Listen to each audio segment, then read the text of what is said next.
Premier Français à débarquer de ce côté-ci de la Flaque, donc vers 1645, dans ces eaux-là, 48, me dira mon collègue et ami qui va venir tout à l'heure, est historien, donc c'est très agréable de voyager avec lui parce qu'il m'explique tout. Pas de confusion, Jacques Cartier, Champlain, tout ça, je connais tout ça bien par cœur. Et donc papa faisait des études, il a rencontré ma mère à l'université Laval, et puis ils ont fait 3 enfants pendant leurs études. Ils ont quand même eu leur diplôme. Là. Je ne sais pas comment est-ce qu'ils ont fait ça, mais en tout cas, ça les a pas, on a dû être des enfants très sages, ce qui m'étonnerait. Et puis après, ce qui s'est passé, c'est que mon père a décidé de faire une année supplémentaire en France. Après 11 ans d'université, il est allé finir ça en France avec les 3 enfants. Donc j'ai appris le français là-bas. C'est pour ça que, à l'âge de 4 ans, je suis revenue au Québec avec l'accent pointu. Et de Paris, on est allé vivre à Val-d'Or, en Abitibi, parce que ma mère a dit, bon là, ça va faire les études, là, tu vas aller travailler, mon gars, là, je t'en ai payé, moi. C'est vrai, en plus. Et donc, on est parti là-bas, mon père était chirurgien. Et puis, là, je fais un petit saut. Bon, je suis arrivée, évidemment, avec l'accent comme ça, déjà, je me suis fait casser par mes petits copains, mes petites copines. Et puis là, j'ai changé un petit peu de langage. J'ai commencé à parler un peu comme tout le monde, comme du monde, faut dire ce qui est. Et puis, ça s'est très bien passé. Et au bout de 3-4 ans, mon père reçoit... Parce qu'à Val-d'Or, il y a beaucoup de personnes qui viennent d'Europe. Hein. On a des Polonais, des Belges, des gens de partout en Europe qui ont fui la guerre, qui sont venus là pour...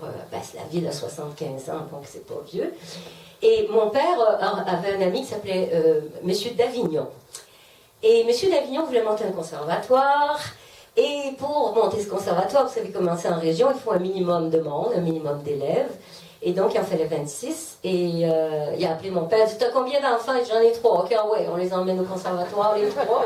Ça fait 3, il en manque 23, il est allé autour.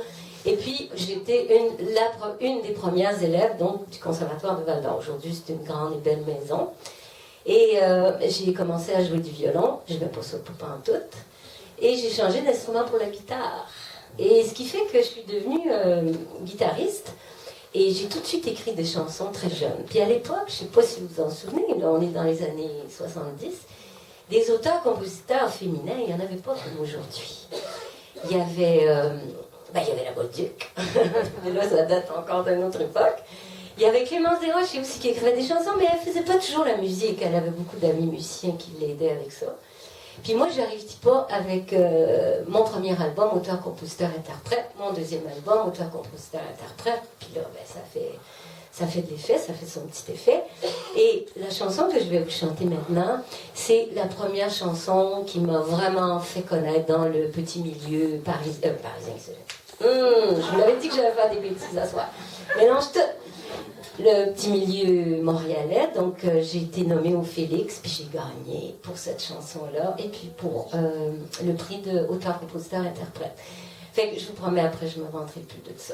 Et de rien d'ailleurs, je ne sais plus me vanter pendant tout, c'est pas bien fait, mais c'est quand même assez intéressant, parce qu'à partir de là, évidemment, il y a beaucoup de jeunes femmes qui se sont mis à écrire leurs chansons, puis aujourd'hui, il y en a vraiment beaucoup, et je vous conseille de venir voir Catherine Major, par exemple, qui va venir ici le mois d'août, bien bonne. Ariane qui va aller dans une autre, Ariane Moffat, dans une autre salle, puis la petite Salomé Leclerc, puis bien des filles qui chantent bien, puis qui font des belles chansons. Fait que je pense que je leur ai donné un petit coup de pouce, peut-être. J'espère.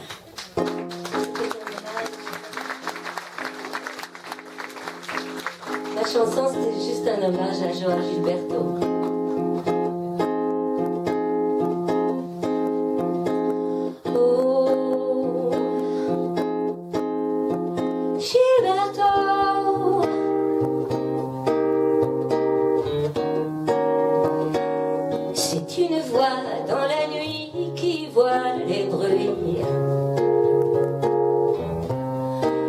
Change les cris de la ville.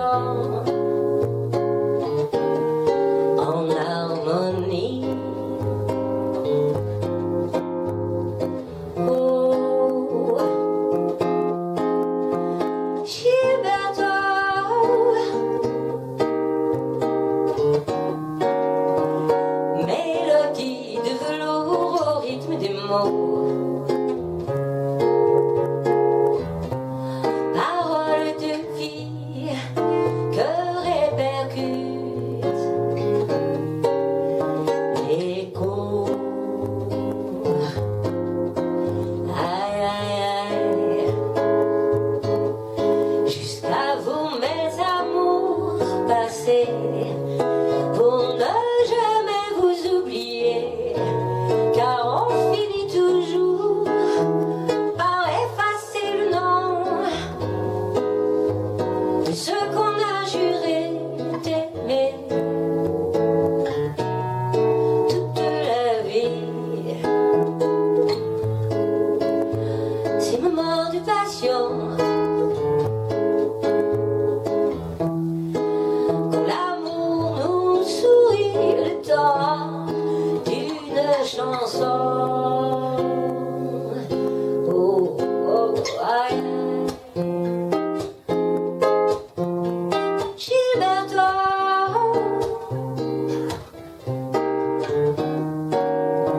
c'est un voyage jusqu'aux îles sans risque de pluie. Tu me prends même pour arroser. Un souffle chaud qui apaise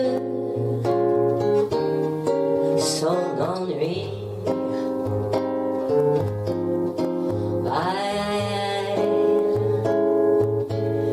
Lorsqu'on ranime sans passer pour ne jamais l'oublier, car on finit toujours par effacer le nom de ce qu'on a juré d'aimer toute la vie. Ce moment de passion, quand on veut perdre la raison. Gilberto,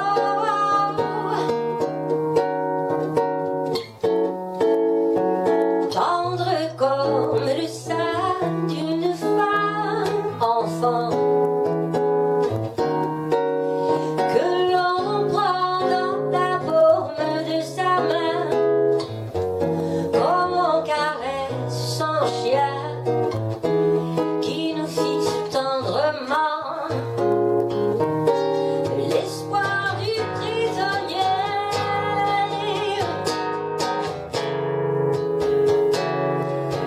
Le jour de sa liberté, comme elle est douce, douce délivrance, comme elle est douce, douce délivrance.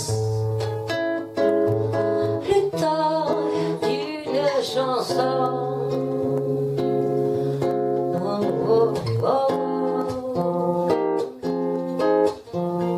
Gilberto,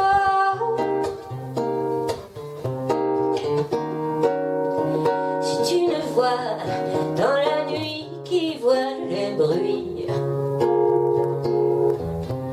et change